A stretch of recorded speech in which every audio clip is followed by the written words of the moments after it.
Welcome to this Talking Shop webinar, sponsored by Boise State's Organizational Performance and Workplace Learning Department. It's my privilege to introduce our guest today, Drs. Amy Vecchione, Deana Brown, and Hans Aagard. One of our OPWL graduates, Linda Urban, brought us together to talk about how personas might help Boise State's Albertsons Library improve its website.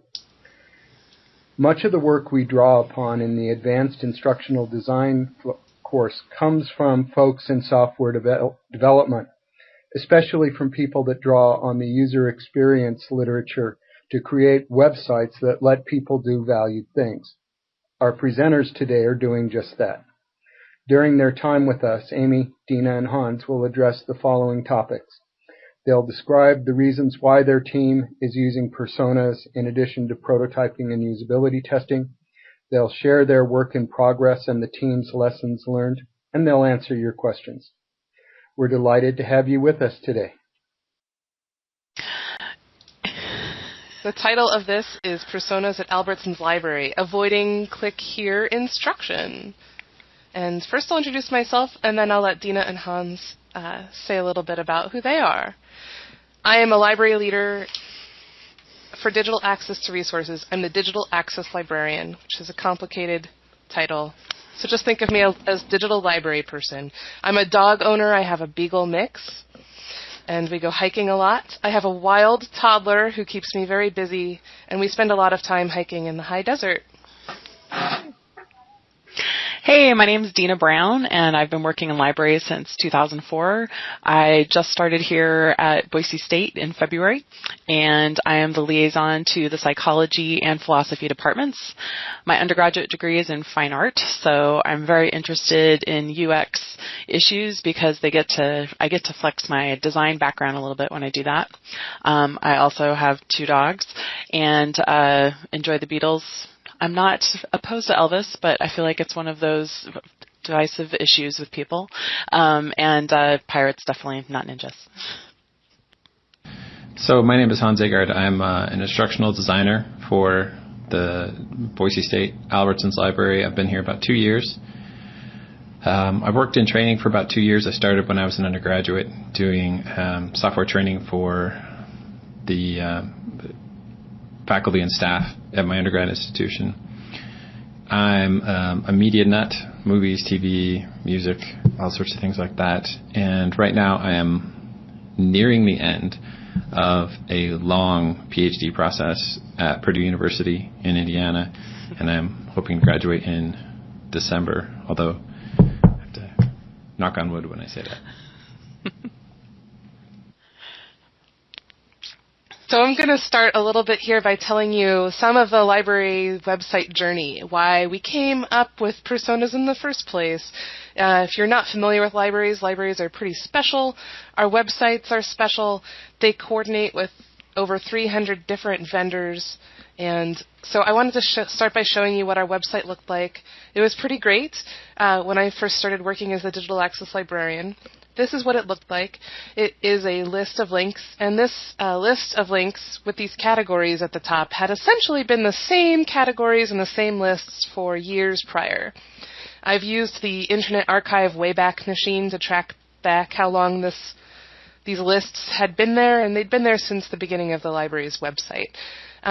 So we tried a bunch of things over the years, looking at Google Analytics. I'll talk a little bit more about that in a second. Let me show you what the website looks like now. We've scaled down the number of links and tried to put the most important things front and center. And this was a significant improvement, and what always surprises me is how, as time passes, there's always more improvements to be made based on user expectations. So now even when I look at this, I see that it already looks outdated and it's ready to be upgraded to what users really need. I'll explain a little bit more about that. In the past, we made decisions based on what we thought needed to be there. So this graph is something that Deana brought to my attention. It's a user experience self-awareness spectrum. And what it basically tells me is that in terms of the website, we have advanced to stage 2 here, which is self-referential, where we make decisions based on what we think needs to be on the website, and we've conducted usability tests. You're probably familiar with those kinds of tests. You put someone in a room with a computer, laptop, mobile device, what have you. You assign them a task and you watch what they do to try to think about how they would complete that task. And then you make improvements based on that. In traditional usability testing, about 5 users, when you test with them, will tell you enough. So we have done a considerable amount of that over the years, but it only brought us to a certain level of understanding about the website. At least we were no longer making primary decisions about what the squeaky wheel wanted to believe needed to be on the website, or what we spent the most money on. Those are important things to think about, but we really wanted to think about it from the point of view of our user. And let me just add that part of the process that we determined was important at this point, at these early stages of us starting to use UX principles here as they applied to the website, was communicating back to our internal stakeholders. So communicating back to other people on campus and even our colleagues within the library. This was a pretty big shift in the way that the library was designed, and we wanted to make sure that we were being really transparent in how these new decisions were going to be made, and to also introduce the idea of UX to people and kind of carry them along on the journey with us rather than springing it on them and having them, not understand why we were making these decisions based on data now rather than how they had been. And that was something that I learned when I took a series of UX classes from an online library learning site called Library Juice, and it was a series of 6 classes that were all about user experience, and so that was my introduction to user experience. And they really did stress that you want to make sure that people are understanding what you're doing, because this can be kind of a new concept for people. There's an added bonus about what Deana just explained too, which is if you look at on the spectrum number 5, that's where user experience decisions are distributed throughout the entire library, and it's a user experience culture. So we are in an area that oversees the web and instructional design, so the digital areas. But if everyone in the library incorporated user experience principles, basically thinking about how the user would use them, then we would have this distributed strategy. This slide I included from a presentation called Usability and UX for Libraries. It puts the same spectrum in place, but in terms of how libraries view it. And I think this says it really well. If you look at stage 1, this is where we were. Decisions are made based on staff's preferences, management's pet projects, and user experience is rarely discussed. And I think we're getting into like a 2.5 type of territory here, which is kind of exciting. There's 1 or 2 UX champions who bring up users' needs regularly, and decisions are made based on usability principles. And so here is the group of people who are now bringing up user experience principles on a regular basis. Hans Aagard, you know him. He just introduced himself. Beth Allen, she's our web developer. Deana, and myself. So Deana's in reference and instruction, and the rest of us are in the digital access unit. So there's a really nice bridge there. Hans, were you going to talk about the role of the instructional designer? Yeah, so as an instructional designer, I feel like one of the helpful things that I can do is connect the instruction that we're doing with the revisions that we're making on the website, because those two often really inform each other.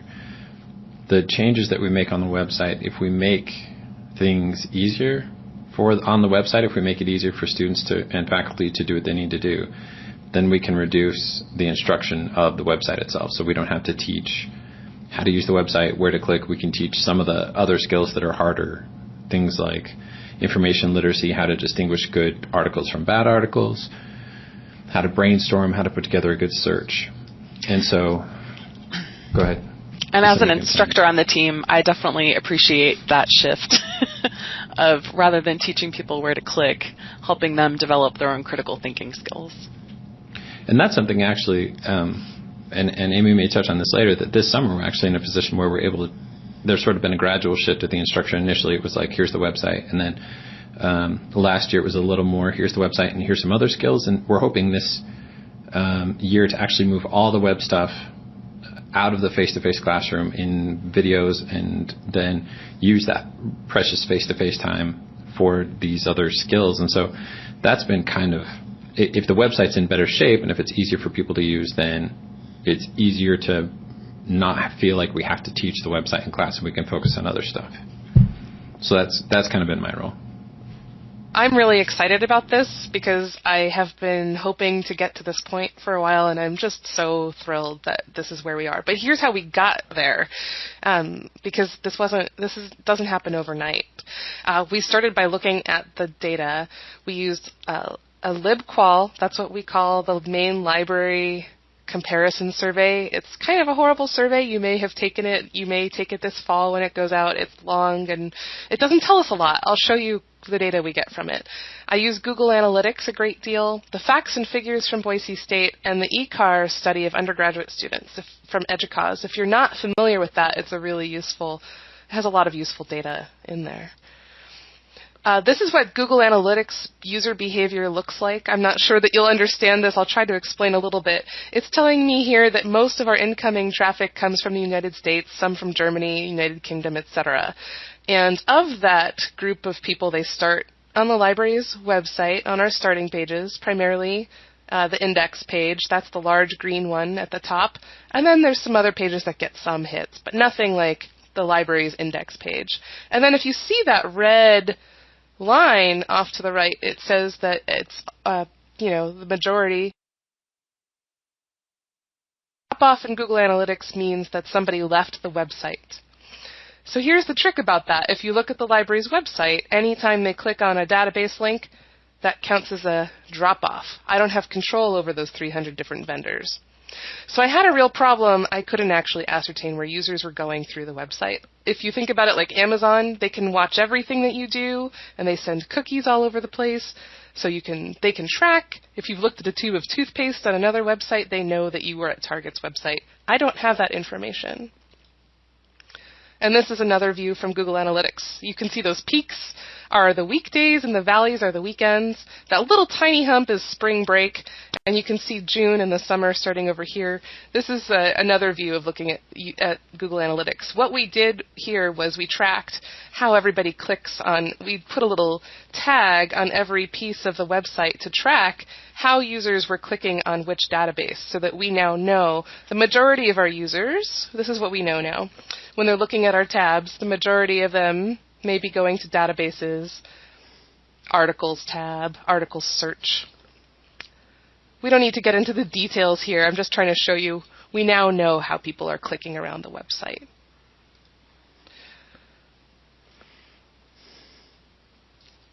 Did I skip over something? I feel like I did. Okay, so here's our process. We collected some of this data. We started looking at personas. We had learned about them at some conferences, and Deana had learned about it at the Library Juice Academy. We met with Dr. Steve Villachica, and he taught us more about personas, which really blew our minds because we determined how we can use data to develop these personas to make them really effective. We then saw where we had some data gaps, and we redeveloped the personas. And it's been kind of an iterative process and a nice cycle that we've been through. We now know what we don't know. It's a little bit more than we knew before. And this is an example of the library quality survey information. It tells you, what this diagram tells you is if it's in red, if you see red, that means it's bad. It means that it's something that's been perceived as less than the minimum criteria. So if there's something green, that means that the service is greater than desired. So the users that fill out this form, there's no green on here. I would say that's also a warning sign. But it doesn't tell you too much about what that means. IC2 is in red. It has a little bit of red. That's the website. It means that I think it was negative 1.4%.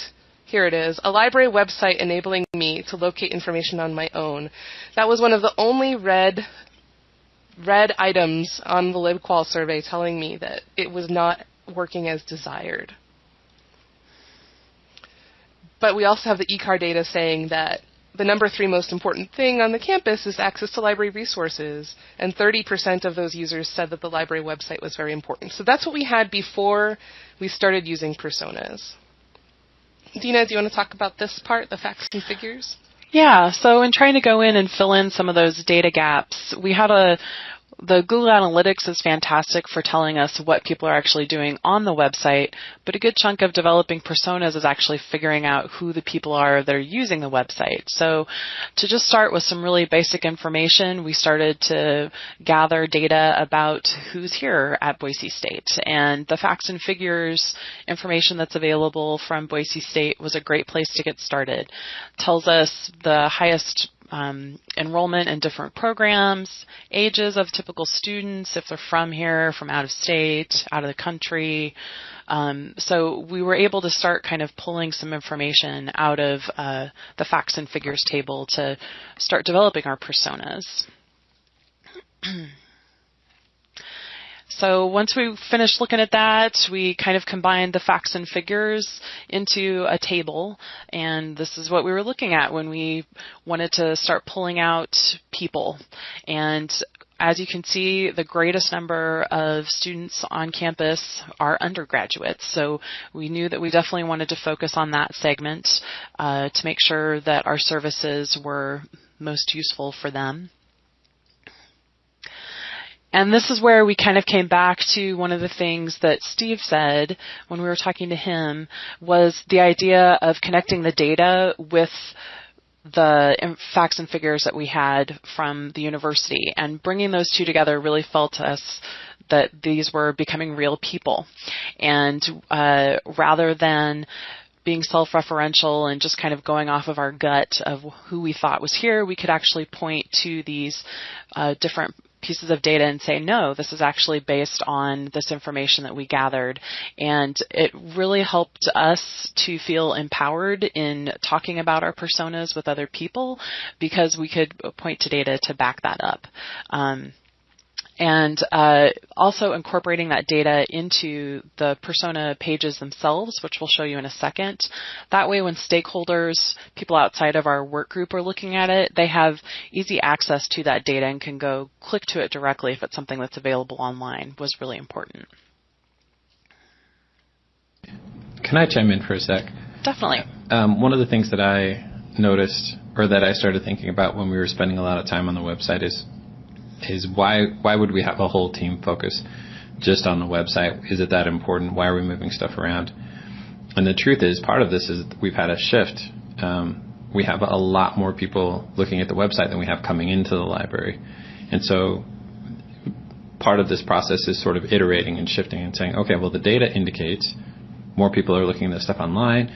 Some students are never coming into the library itself. They're getting all their stuff online. And so we have to take the website, which I think maybe initially was not taken as seriously, a lot more seriously, and then make decisions based on that. Definitely.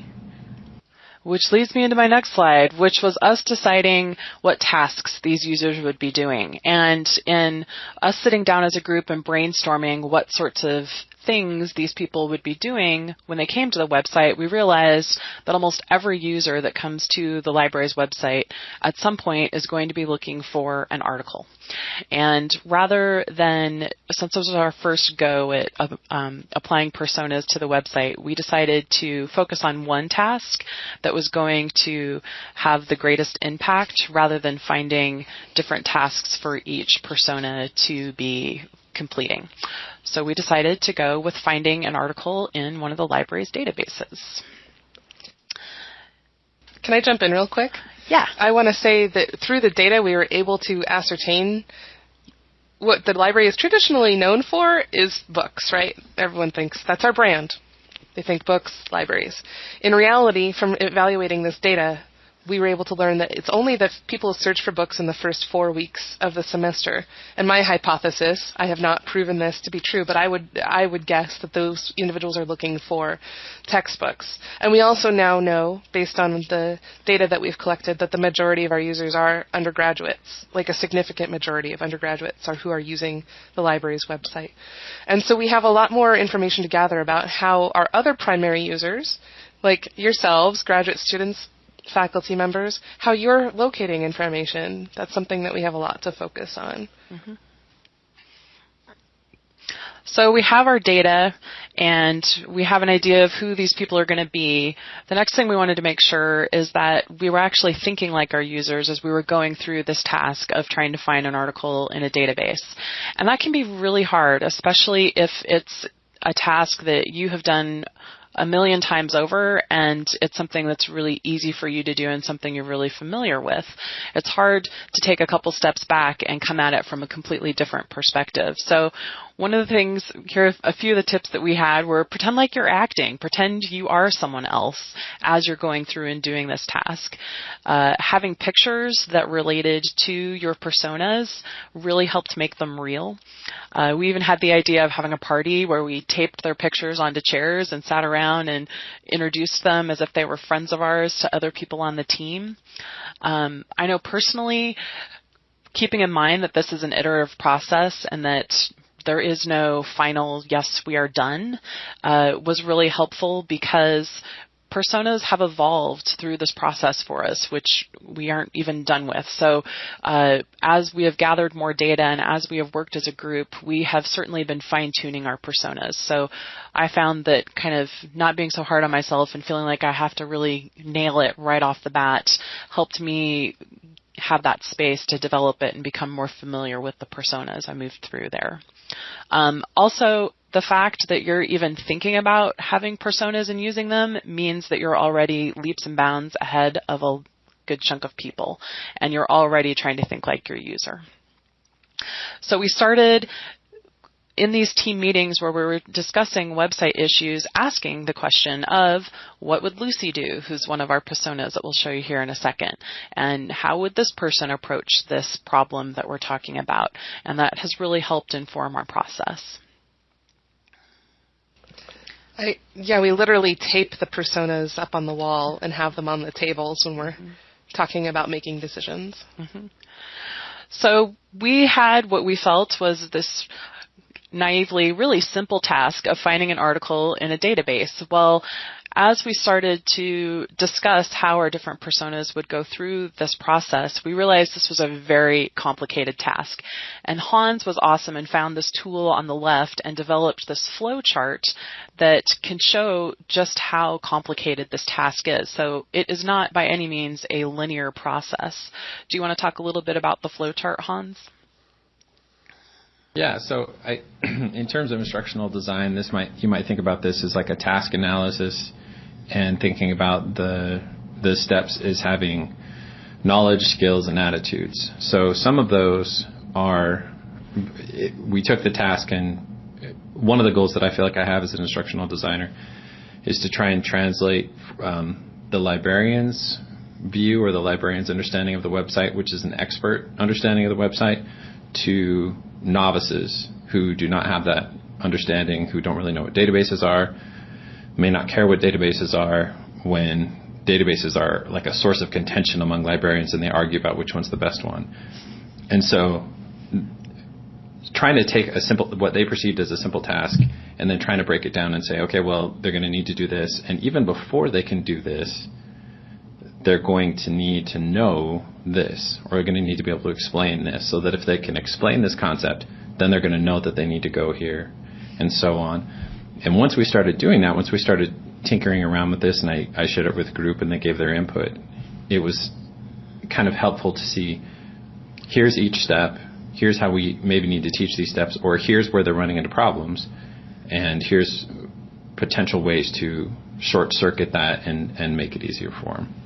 So for me, that was part of the helpful thing in the journey map, is to kind of break it down. Here's what they need to know, and here's what they're going to need to do, and where do they run into problems, where do they get lost.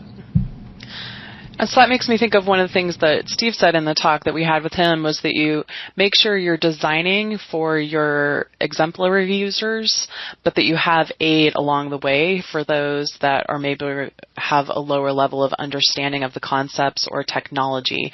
And that's another part of what Amy's team is working on, is inserting some of those pieces throughout the website to add help right where you need it, rather than having a big page somewhere else that you have to go and actually find the help, that it's much more integrated into the library's website. Right, so Hans's role as instructional designer had started out corralling all of our video tutorials. We have hundreds of video tutorials, but not every job aid needs to be in video format, so we have those in text as well right now. We know that most of our users are students and that articles are the primary task that they have to accomplish, and we have ascertained that with data, which is fabulous. We also know that students want and need just one box to search for it. So I'll tell you that what we're doing with the library, based on the persona shift, starting in fall, the Articles tab is only going to search for full-text peer-reviewed articles in Academic Search Premier.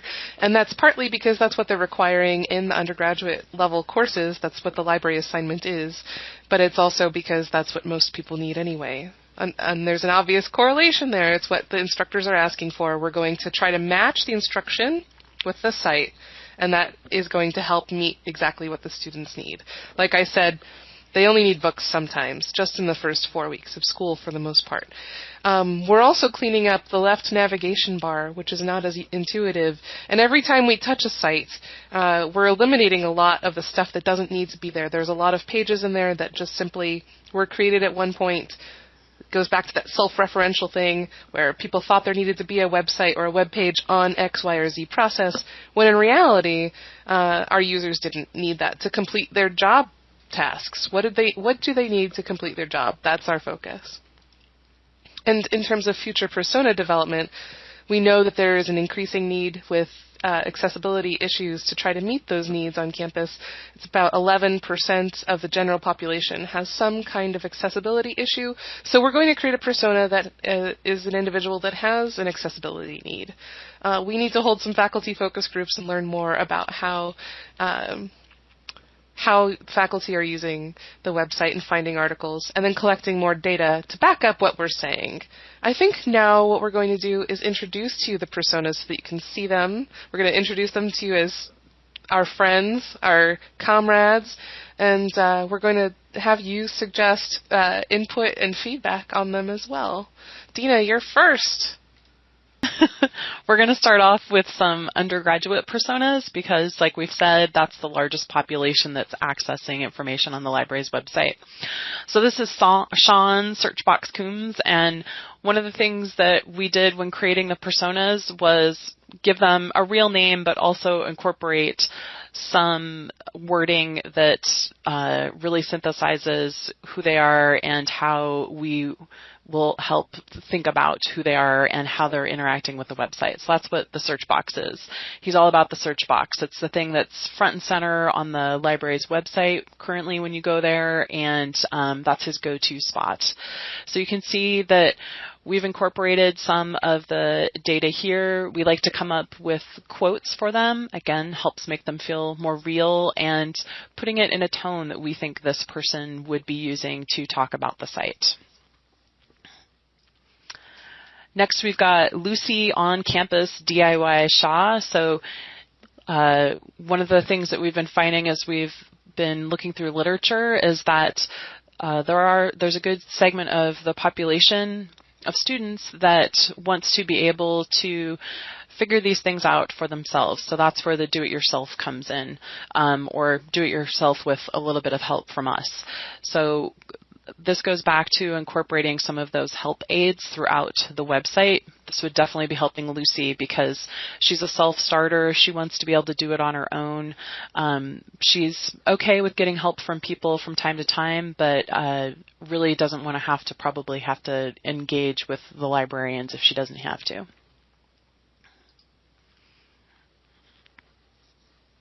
And next we have Harvey. So I had developed two different faculty personas. One, they're pretty self-sufficient, and something that Steve and us had talked about was how you can kill off personas and revive them later when you need them. And so some personas are more useful that help you with your design and help you become more relevant and make better design decisions. I have no data to back up what the percentage breakdown would be of of people that are like Harvey on campus. I call him Harvey, the old school researcher. This quote that he has is actually a direct quote from one of the surveys that we've completed, the Library Quality, the LibQual survey. And it's in all caps, which I feel represents where he's at in terms of technology. Great operation. The only thing they need is more resources from the administration. So that's what Harvey believes. He's a faculty member in English, and he doesn't really start with or use the library's website. He just wants to walk in, and he wants Harper's to be available online, and he wishes his students could just use the library. And if you look at all of these sentences, this is the second iteration of Harvey, because the first one I didn't back it up with data, and then I realized I had to. It was going to make it more compelling. And I actually kind of learned that from Hans. And I won't try to speak for Hans, but I think he said, chime in with exactly how you said this if you want to, that he was skeptical at first, but then once we started adding the data, he realized how compelling it was to create change so that we could say it wasn't self-referential, it wasn't simply what we believed, but rather we understand really how these individuals are interacting with our website to make these changes.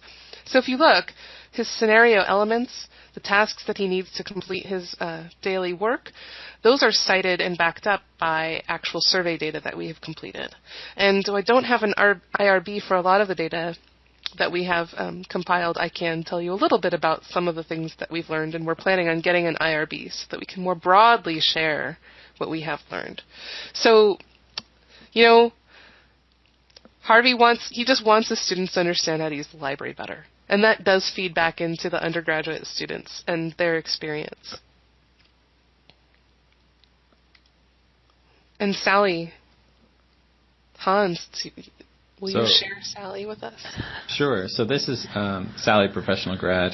And if there's any here that's wrong, you just tell me, and we'll, take that into account. I based part of this initially on my own experience, and I want to chime in on what Amy said. I do think initially I was skeptical, and I can't really pin down why, about the idea of personas, but the more I dug in, and especially once Steve showed us the idea, if you look, like Sally's 35, lives in Hoboken, New Jersey, and then there's a 1 and a 2. Those are 2 data points that are in a footnote that you can't see that talk about how the majority of our grad students are out of state and their ages. So I started sort of putting these things together, and once I was able to do that, once the data came together, I really started to understand how basically the personas end up being market segments. We're basically breaking up the users of our site into market segments, trying to figure out how to meet the market segment's needs. And once I understood that, it was a lot more helpful for me to understand, to see the value of them, and especially to try and back that up, as Amy talked about, with data, so that we can, if someone were to say to us, I think in the back of my mind, I always think websites can be very political, since they seem to represent the organization, and a lot of people have ideas on how they should be used. And so part of my mind is I assume skepticism. If someone said, if we're going to make a decision, if we're going to say, well, we want to change this on the front page, and then people will say, well, no, that's not how we do it, or this is what we think. And if we can say, here's the data that indicates that this would be useful, then I think it's a little bit easier way to convince people about the changes that we'd like to make. And I found the same thing with software development. When I would try and make suggestions to developers, they would say, well, okay, but if I said a faculty member sent me an email, here's the improvement that they would like, then there was data. Then that worked better for them. And so for me, this is all about building arguments for the changes that we would like to make and trying to improve it based on specific market segments. And again, this is, this is supposed to represent part of you as how you interact with Boise State. And so if you're looking at this going, no, that's not what I do, or that is what I do, I welcome your input. The bottom line for all of this, if I can just say real quick, is that it is looking at it as if we were a business. We're looking at learning as if it's trying to give the user experience that you might have from Amazon.com or Zappos how do we do that? How do we give a similar experience to higher education and give you what you need to accomplish your tasks? That's really the bottom line. And if you think about when you go into a grocery store and there's a really long line, or you're trying to find parking and there's no parking, and then you have a negative interaction with someone that's working there, all of those things impact your feelings about how you are working with that entity, and you may never go back there again. I'd like to avoid that altogether. I'd like to just make it a positive user experience for everyone. So when we take these personas and we walk through how they would do it in their daily life, those scenario elements, we want all of the touch points with the library to be as positive as possible. That's the ultimate goal. And I think we're going to open it up now for questions. It looks like, Jared has a question or comment. Can you hear me? Yep. Yes. I just wanted to give feedback on that last persona. Sure. It describes me perfectly. It's almost creepy how closely it describes me. Hooray! You did a good job. I just wanted to say that. Oh, okay, good. Except your last name isn't professional grad. Yeah, we could quibble over some of those details, but yeah, it's on the mark. Are you in Hoboken, New Jersey? I'm not there either, but that's okay. I am out of state. Can you point out a couple of things that you felt like were that targeted what your needs are? School fits between 9 and 11 p.m. at night, a few hours on Saturday and Sunday. Her biggest need is finding materials quickly without much support. Spot on. Right. Okay. And again, maybe part of that was based on my own experience as a grad student, but right now that's sort of my bandwidth as well. I'm at work, and then my other stuff is at night. So it's helpful to be designing a persona that's related to your own personal experience. Yes, unless I'm taking a class from Dr. Villachica, then it's usually 9 to about 2 in the morning. Thanks, Jarrett. I guess the other thing that struck me here is in terms of the persona characteristics, I think you're off to a good roll already. The one thing that strikes me is I think if you look at situation and motivation, there may be a little bit more that could go into the characteristics. So you might be considering things like it's late, Sally's already behind because one of the kids was sick and she had to be at home taking care of him today. She still has work to do. The assignment is due tomorrow, and the team is waiting for the results. But something in terms of, my take is the fact that I think a lot of this work may be almost done under duress as part of an ongoing prioritization thing. But that's my take on it, and there are a bunch of people who are in this webinar who can give you a better sense than I can. So I took a few of those notes, and maybe one of the things that we can do, one of the things that we've tried to do, and which is, it sounds odd, but is to get direct access to our users and say, okay, how do you do this? How do you think about this? How do you approach the website? And so that kind of feedback is really valuable. And it looks like Tony had a question for us. Do your personas evolve over time as you learn more, and how do you handle that evolution?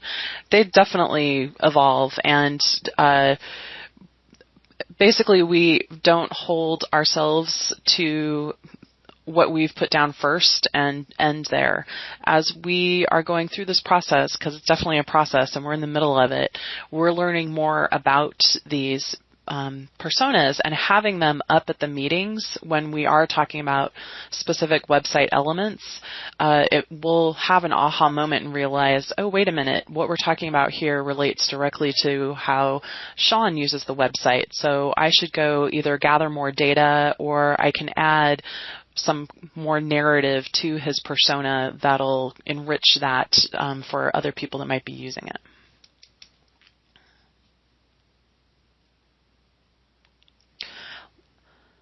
Were you going to bring that question up, Steve? Is that for us? What personas ended up being dead ends? There's one more right above it. If we want to. Oh, there's another one. Yeah, Nathan's question first, and then my question is to the team as well. Okay.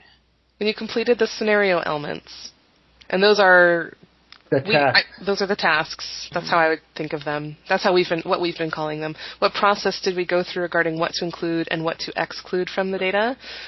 That was the biggest challenge we had at the beginning. So one of the ways we handled that was we posted a survey on the website, a 2-day survey during one of the busiest times of the semester. And we asked people to tell us who they were. I used the library's website the most as and there was a drop-down list. Undergraduate, graduate, faculty, independent researcher, there are a few other things on that list. And then we said, what did you come here to do? What were the tasks you came here to do? And they could check off as many things as they wanted to from that list. So that was the beginning of how we were able to cull that kind of data. We had some existing data about that, and then of course there's what we know that users are being asked to do in their classes. There is now a core curriculum that's called University Foundations. Hans has been working on the library team. We have a library element in all of those classes. So every incoming freshman and every incoming transfer student has a library assignment that they have to do. So we knew that those tasks existed. We just didn't know if they measured up to how people are needing to use the website. And we're just finally trying to triangulate that data. And I hope that answers your question a little bit, Nathan.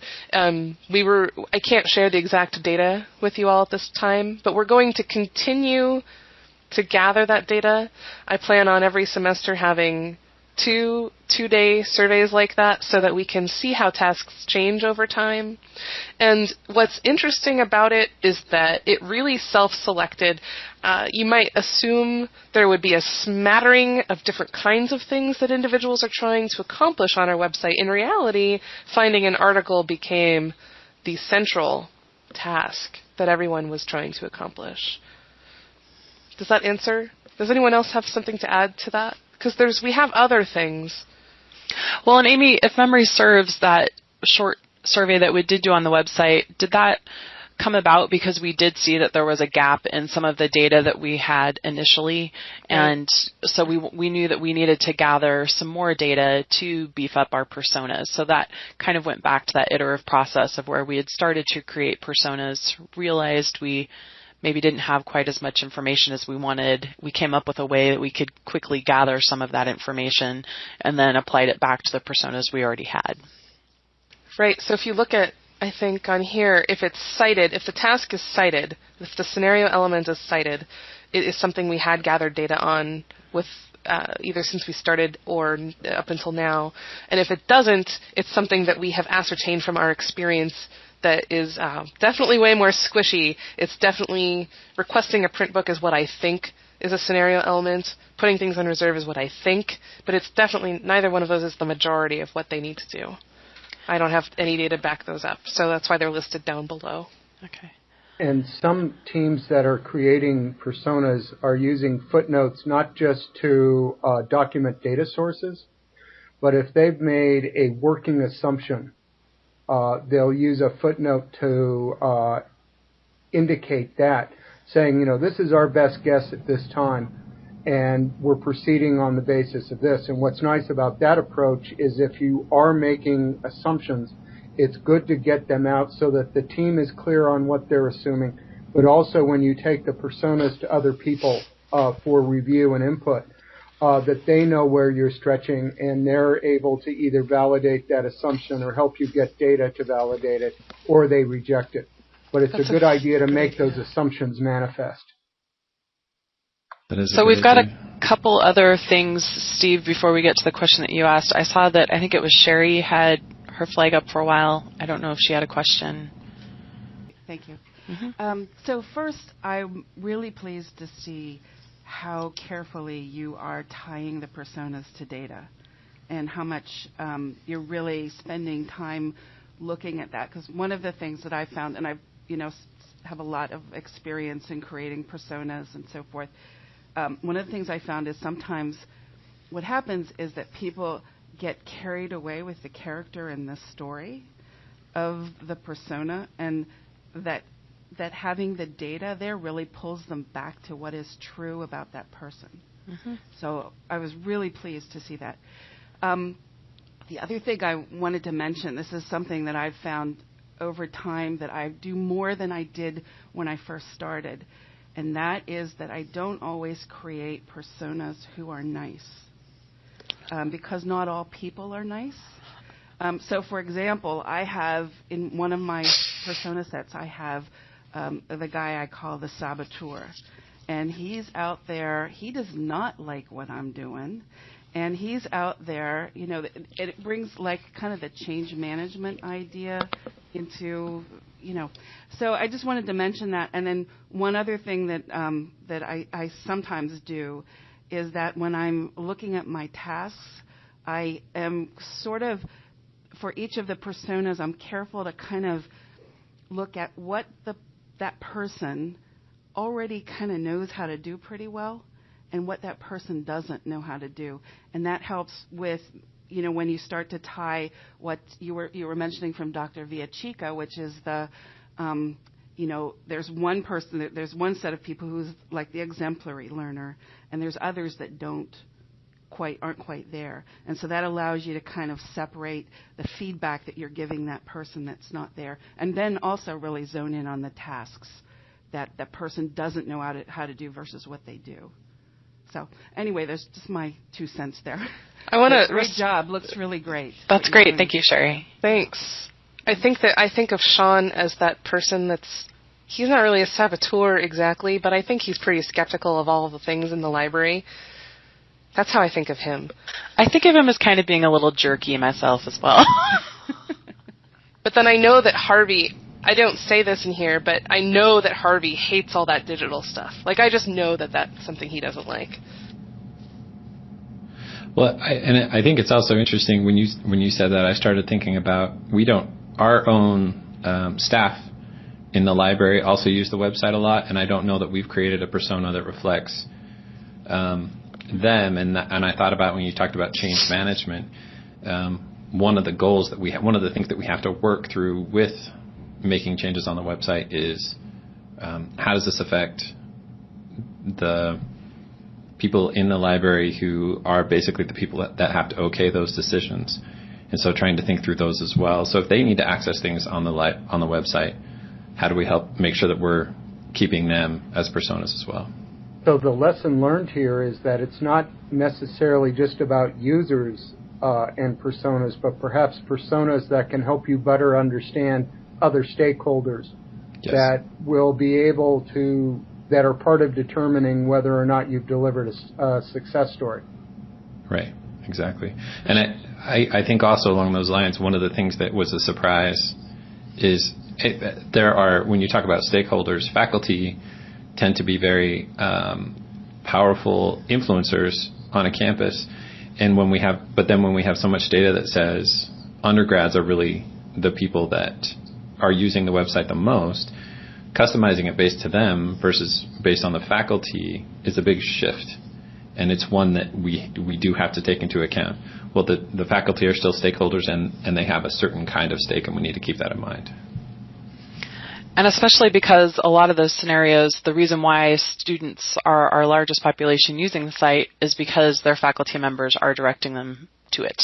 So they're still definitely playing a role in that process. There was another question from Joe. Did you have any problems with personal bias, personal desires sneaking into the personas? How do you keep them from just reflecting what you think the site needs?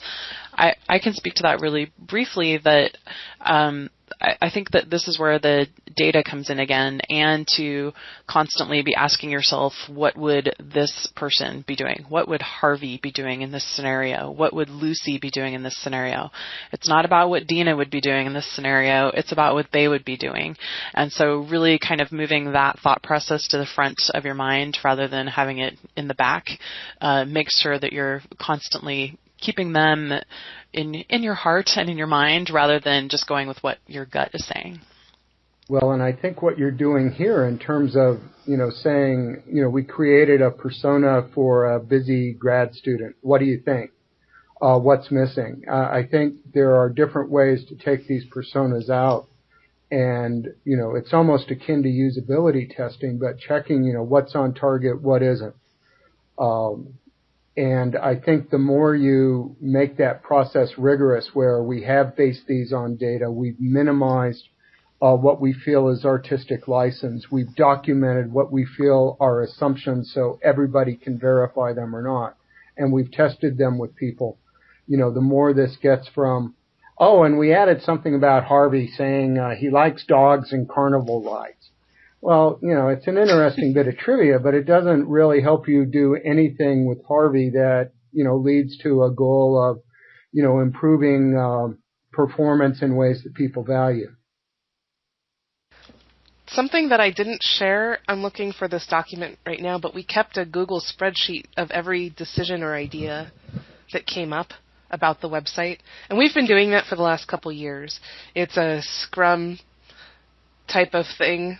I'm kind of the Scrum master in some ways. I'm supposed to deflect distractions from the people that are trying to craft what is happening, right? So the people that are actually going through the Scrum to-do list, there's a category in there now that says, is there data to back up this idea or website decision? And so that's another way. So it'll say things like, XYZ person thinks we need to do this. But if there's no data to back that up, that doesn't float to the top as a priority. Of course, if President Kustra, right, if he to say, you need this, perhaps that would raise higher to the priority list, I would imagine. Well, I can think of a specific change that we made that I think was sort of a personal bias, and then we had to shift. It was, a lot of people wanted to do a search in one specific database and just do it on the front page. And we thought, okay, that'll be easier for everyone. And then we checked a couple of data points. One was the Google Analytics, and then one was working with the faculty in the Foundations course. And they said, no, we want Academic Search Premier. We want a specific database. We want students to give us a screenshot from that database. And so that shifted our assumption, which was, well, everyone just wants to use the front page, to there are people going to the database tab, which we're guessing means Academic Search Premier, but we're still going to gather more data on that. And then the other one was the faculty content. So that kind of shot holes in that beautiful idea of we thought we'd figured it all out. And so we have to adjust based on that. It looks like there's another. So hopefully that answered Joe's question. It looks like there's another question. What happens to personas after accomplishment of the goal? Well, part of this process is that it's ongoing. There might be one piece, like some of those tasks that Amy was talking about, where we can say, yes, awesome. This was the thing that we saw that was wrong. Here's how we came up with a solution for it. And that iteration of that is done. As far as the personas, it might be that as we're shifting from different parts of the website and addressing different issues, some personas won't be as relevant as others. Another web page that we're working on is the faculty page. So obviously the undergrad personas aren't going to be super informative in readdressing how that website is designed. So I don't think we're still in the middle of this process, so we don't know what's going to happen to these personas, but my assumption is that we're going to hang on to them and bring them back into the discussion as is relevant to whatever task we're trying to redesign and make more efficient for our users. Anyone else? Well, the goal is to constantly improve. That's not going to change. So I don't know that they're ever going to die off completely. So we're never going to accomplish the goal of having a perfect website. Every single time the web changes, there's new ways of doing things that changes the expectations that users have.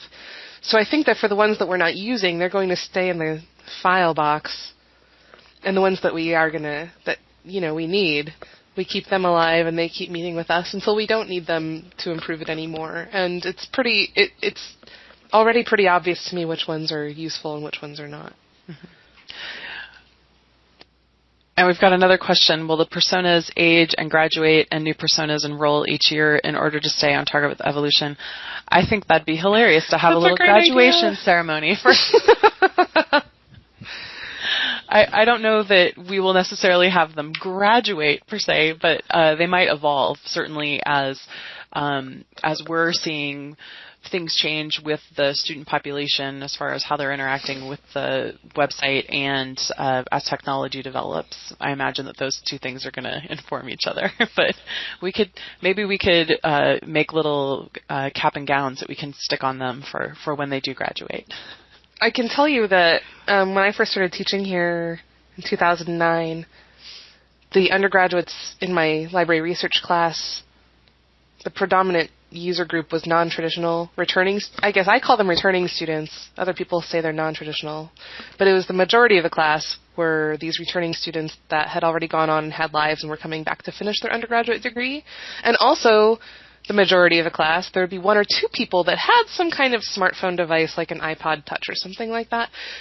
When I taught this past spring, there was only one returning student. The rest were traditional freshmen, and they all had some kind of smartphone device. So if we don't keep on top of that kind of data, which we collect from a variety of sources, as we pointed out, then we are going to lose track of how the personas really work. I'm going to chime in also back on I hope I'm saying this right, Sai's question. I'm going to guess maybe what she's not saying is that this is not necessarily a traditional project. Like, well, then we start and we gather the data, and then we're done, and then right. We finish. I know in a lot of organizations that's how it works. Right now, the way the model that Amy's presented to us is it's kind of like Google. Stuff just changes. Like, we just keep changing it. We get new data, we just change it. We get new data, we just change it. And so it's very iterative. We have deadlines, like, for example, we've got to create some tutorials for the fall, and the website is going to change before the fall, so we've got to get the website done before those tutorials are created and all that kind of stuff. But then after that, even though we'll keep in mind, like, well, we'll have to go back and redo all of our tutorials if we change the website, if there's a huge need to change the website, then we sort of take that into account. Okay, well, then we'll have to go redo the tutorials. That's fine. But it tends to be very iterative that way, in terms of, like, it's not, I don't know, it's not necessarily a project we start and stop. And so that was something that was new for me. It almost sounds like you are using the concept of releases. So, as you go through your Scrum and sprints, with each one of those, it's like, okay, we know we have a release coming up on such and such a day. And given some of the things that we're going to consider putting into that software release, we think these personas may be relevant and helpful. What's the state of those personas? Do we need to iterate them any further for them to be of greater use? And then they serve their role, they go away until you're looking at the next set of sprints where they're going to be useful again.